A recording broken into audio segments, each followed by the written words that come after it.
Helen Mirren. You are going to hear an interview with the actress Helen Mirren, who plays Queen Elizabeth I in a recent movie. First, you will have 1 minute to study the statements below. Then you will hear the text only once. While listening, mark the statements 1 to 7, true, T, or false, F, in the boxes after the statements. There is one example at the beginning, 0. After the listening, you will have 1 minute to finalize your answers on the task sheet. Start studying the task now.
So how did Helen respond to the offer to play the greatest icon of English history?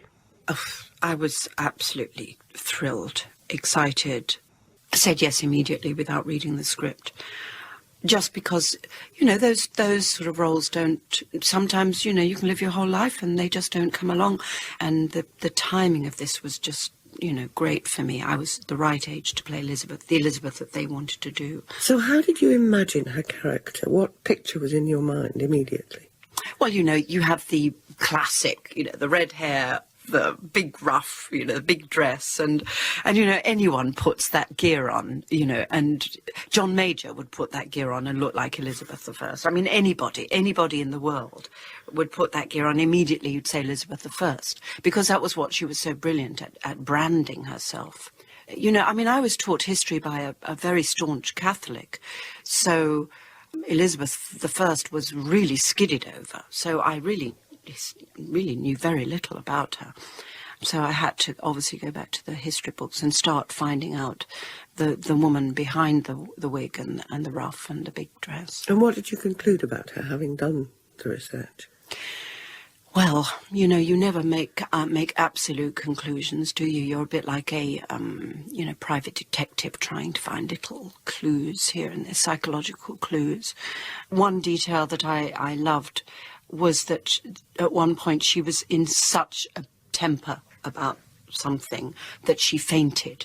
She put herself into such an extreme emotional state that she actually passed out. So I did get the sense of a very emotionally volatile person. I think someone who loved, who hated, who was incredibly jealous. I think all of her feelings were very extreme. Famously, she's known as the Virgin Queen, and we assume that that's part of her branding. But there's a huge debate about whether she did have a physical relationship with first Leicester and then Essex. What do you think, having really gone into it? I don't think she would have jeopardised her body and her position to have full sexual relations. So how do you view her relationship with Leicester? Definitely a love relationship, without any question. And I think actually what she should have done was bit the bullet, married Leicester, and put up with all the grumpiness that she would have had all around her and just kind of barreled it through. But she would have risked her position if she married. She would, but yes, she would, of course. Leicester was very ambitious and probably would have tried to take over. And that was exactly why she wouldn't, and she didn't, because she didn't want to lose her power. At least I'm thinking that's... And what about Essex? My perception, and the way I play it, is that she fell madly in love with Essex. Just knowing that it was completely inappropriate, that nothing could ever come of it, either physically or in any way whatsoever.